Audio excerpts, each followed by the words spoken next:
Hey, what's up? It is the end of the year. 2025 is coming to a close. We're right around the holidays, and that means it's time to talk about our personal and joint top 10 records of the year. Let's make some noise, Derek.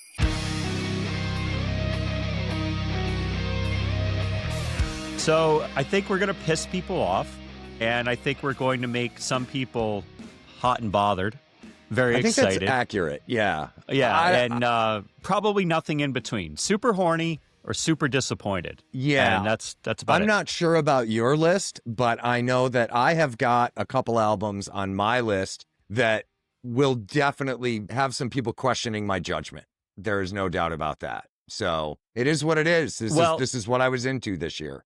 Good thing is it's our podcast, and we welcome you to shit talk us in the comments, DM us, follow us, subscribe, and then unload on us. It doesn't matter. It's not going to hurt us. We have thick skin, and we're on the other side of a camera, so we're all like, Well, tough. I'm a sensitive boy, and you know that. I'm very fragile, so. But no, we do welcome the discourse and sling the caca at us if you disagree with the list. Certainly. Yeah, absolutely. We love Well, we're going to about start. It.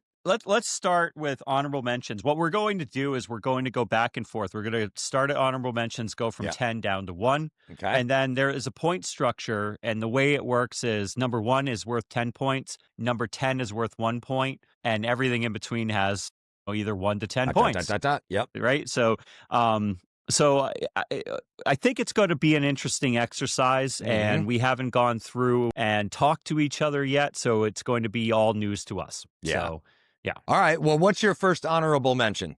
What was near the cut but didn't make it? Yeah.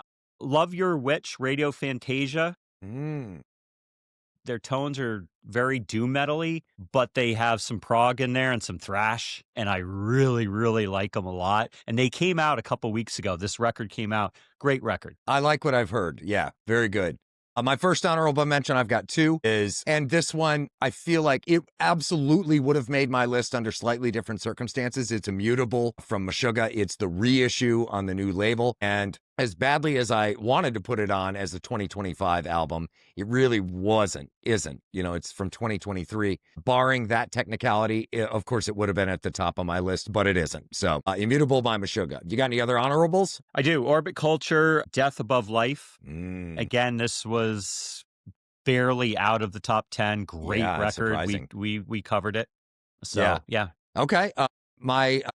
My only other honorable mention is Last Will and Testament by Opeth. And technically that came out on the middle of December last year. So it's not technically a 2025 record, but I learned it in this year. And therefore it's a technicality. I'm going to throw it in this year. Amazing record. And I wanted it on my list, even though it's not technically 2025. So it's very punk rock. It's very punk rock of you to rebel against the rules of this. And well, then get ready, because there's more punk rock coming, my friend. Oh, okay. Good. All right. What's your number 10? Number 10, Frayle, Heretics and Lullabies. We had Gwen on and Sean and her husband. We had a great time. Awesome. And the record is just doomy, gloomy, and miserable in the best way possible. And future's bright for them. It is for sure. My number 10 spot is Parasomnia, the new album from Dream Theater. I was excited when I knew it was coming out. I've been a Dream Theater fan for a long time, and I suspect it made my list. That may be a surprise, because there were some really great records this year. But one, it's classic Dream Theater. It is classic to me. And I love it right off the bat. I knew I was going to love it before I hit play. And that's my number 10 spot. How about number 9? Number 9, Dead Heat, Process of Elimination. And we also had the joy of interviewing the band, and great record, crossover thrash in the best way possible, headbanging, all the things that I like. Great production qualities, and just great guys. Nice. My number 9 is Parabellum by Testament. To me, it strikes a lot of chords. It's got some of the classic Testament vibes to it, but real modern production, some great tracks on there. A couple of surprising tracks. High Noon was, I love it. It's one of my favorites on there. Like metal swing with a little metal funk. I mean, it's wild. It's great stuff. So my number 9 is Parabellum by Testament, and that takes us to number 8. Number 8, Doomsday, Never Known Peace. Again, another band that we interviewed this year, crossover thrash. You can see the theme here. Guitar solos, headbanging, tons of movement, tons of energy, young. These guys are young, just like Dead Heat, and the world is their oyster moving forward. Yes, very good. Now this could upset some people on a top 10 heavy albums because it is not at all a heavy album, but I fell in love with it as soon as I heard it. We actually covered it here at Shit Talk, and that is Luck and Strange by David Gilmour. It is just a wonderfully powerful record. And again, I know I'm breaking the rules here, but it's on my list because I think it's an absolutely fantastic record. And I wanted it on my top 10. So there you go. There you go. And I apologize for the dog chewing on a bone behind me. If you can hear it, maybe not, but driving me crazy. So number 7, Hangman's Chair, Saddiction. And this record is gloomy, dark. Again, I like all the darkness, but it's kind of got a little bit of some Depeche Mode, if you will, in there. Okay. But heavier. Yeah. And the drumming on it hits hard. Yeah. But a great record. It's something to sit back to and wallow in misery. Nice. Next on my list, Private Music from Deftones. Another one we covered. It's got that classic Deftones vibe to me. I was excited when it came out. The single, My Mind is a Mountain, great song. Infinite Source, Cut Hands, great songs on there. I was excited for it. So that is my number 7. Number 6, Gruesome, Silent Echoes. If you're a fan of Death, the band decided to go into the studio, record, and write music like Death. And this is as close to Chuck as music has been since Chuck passed away. And it's very death-like, has some great death metal, some great thrash parts, some serious headbanging, some serious solos. It is so close to death, it's not even funny, and I love every second of it. Nice.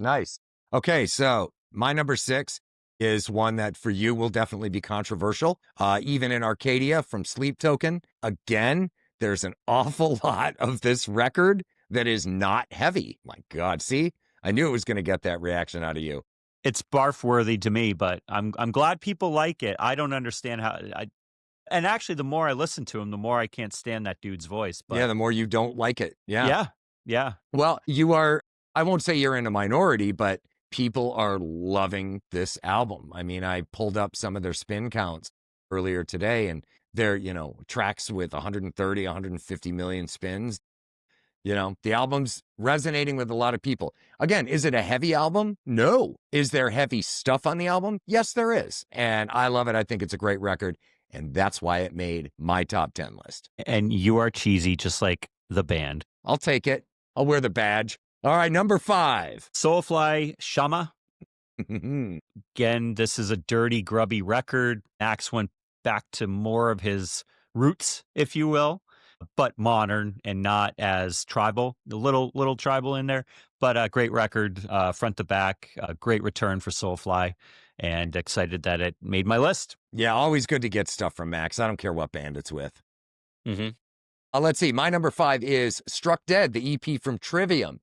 My biggest complaint with the album, and I think we mentioned this when we talked about it, was it's just too damn short. It's only 3 tracks. So number of tracks did not factor into my list. It did. The 3 tracks, but it did. Okay. Yeah, well, I couldn't put it on. It's 3 songs. I know. Just not fair. It is an EP, not an album. So again, I just didn't follow any rule books this time, but short but powerful. Great tracks.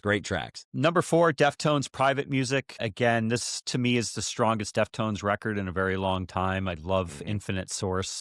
Great song. Listened to it a ton, the record as a whole. And I'm super psyched that they came back and got back to, again, their roots. Okay. So that's our first matched album so far, right? I think it is. Okay. So I know you're keeping track of the points over there, so I'm going to leave that up to you. Now, this next one, I believe you're going to be very pleased about. In fact, we'll see. And that is Helldorado by Spiritworld. What a really great record on so many different fronts. The songcraft, the production, the performances, Sam Pura's work from Purified Audio. I mean, everything about it. It's a really cool record.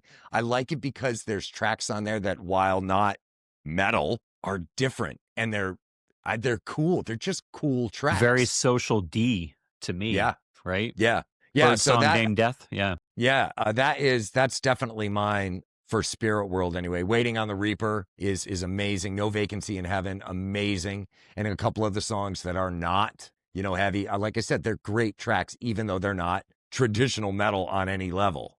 Prayer Lips is an amazing song. It's a great song, yeah. Yeah, and Stu and the guys they put out a really, really great record. So that is my number 4 spot. So we are in the top 3 now. Where are you at? For me, number 3, Revocation, New God, New Masters. And that record is a shredder. It blew my mind, actually, because I never really spent too much time with Revocation, and I've spent a lot of time with that record. Mm-hmm. And frankly, I went back and listened to some of the older stuff. This record is their high water mark, as far as I'm concerned. Yeah, this was my entree to Revocation. So I've just started going through the back catalog, and I read about this, New Gods, New Masters, that this is a masterclass in Revocation. And I think this is their 8th or 9th record. Fortunately for me, I've got a lot of old stuff to go through. But yeah, that is my number 3, Revocation, New Gods, New Masters. Oh. Amazing record. Ooh.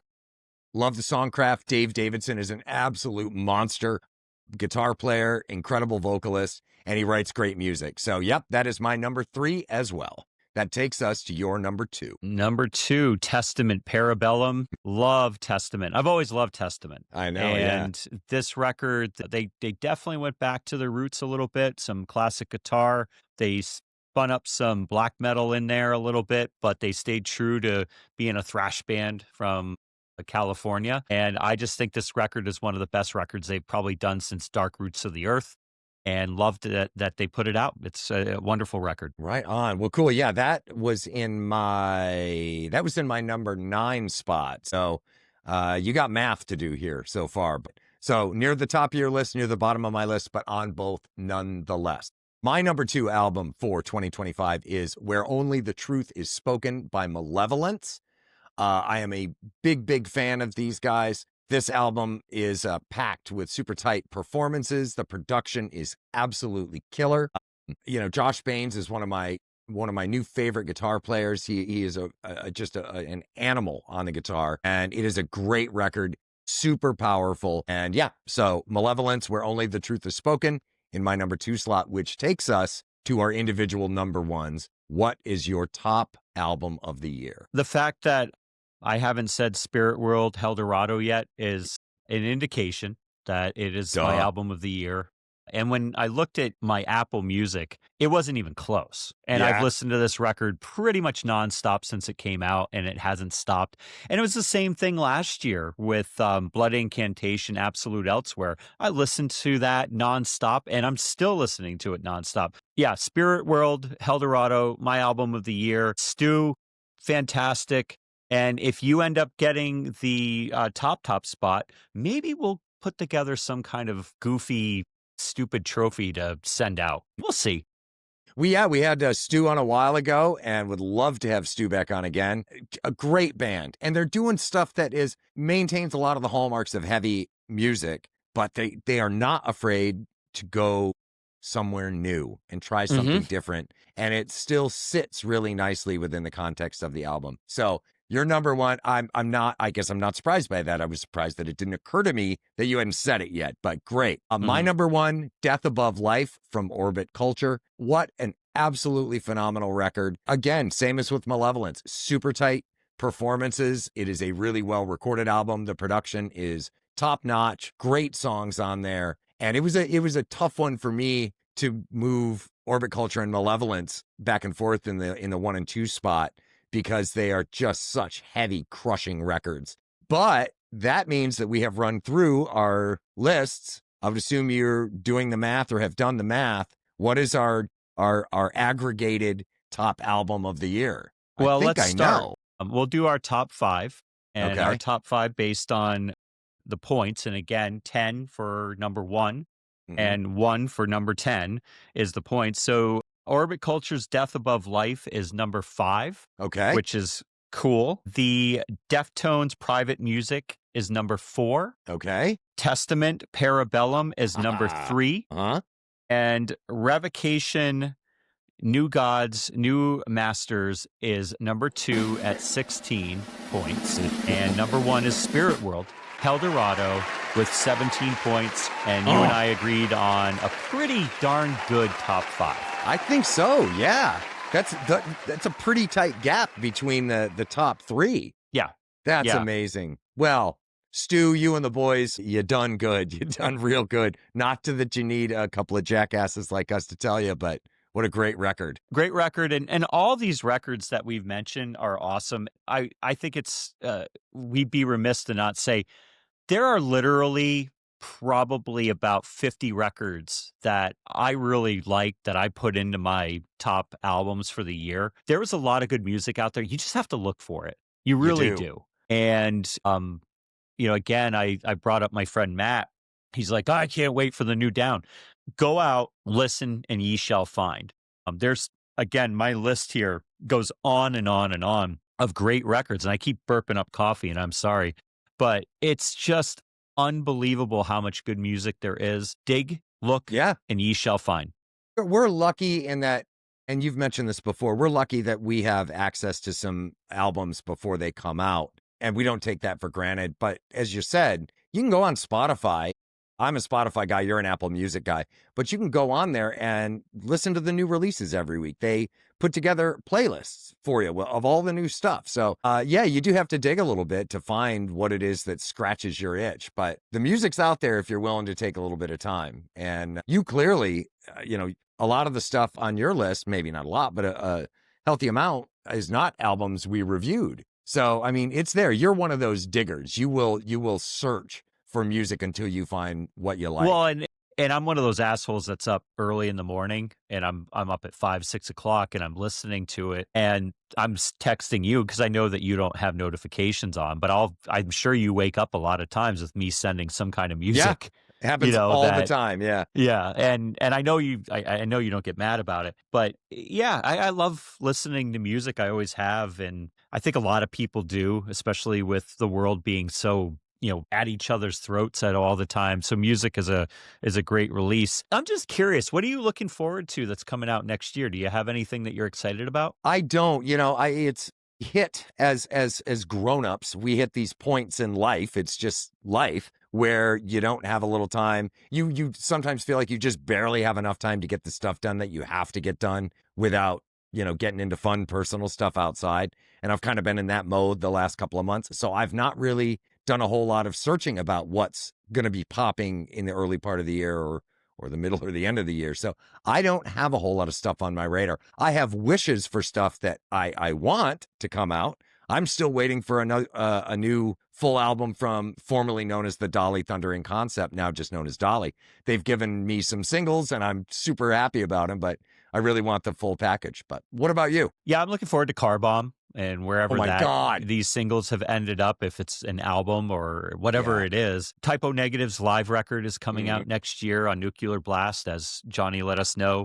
Again, hearing Peter again with something that's been mastered and produced would be great. And then obviously I'm curious about what Anthrax puts out as a live record, or not a live record, as a new record. It's been a while, and they've said it's pretty angry. And that would be great. I'd love to hear them angry again and frustrated. And then the last one I'm looking forward to is Down. It seems like the guys have really, really gotten back to chugga chugga riffs. And I'm looking forward to seeing what Down puts out because it's been a while with them. Awesome.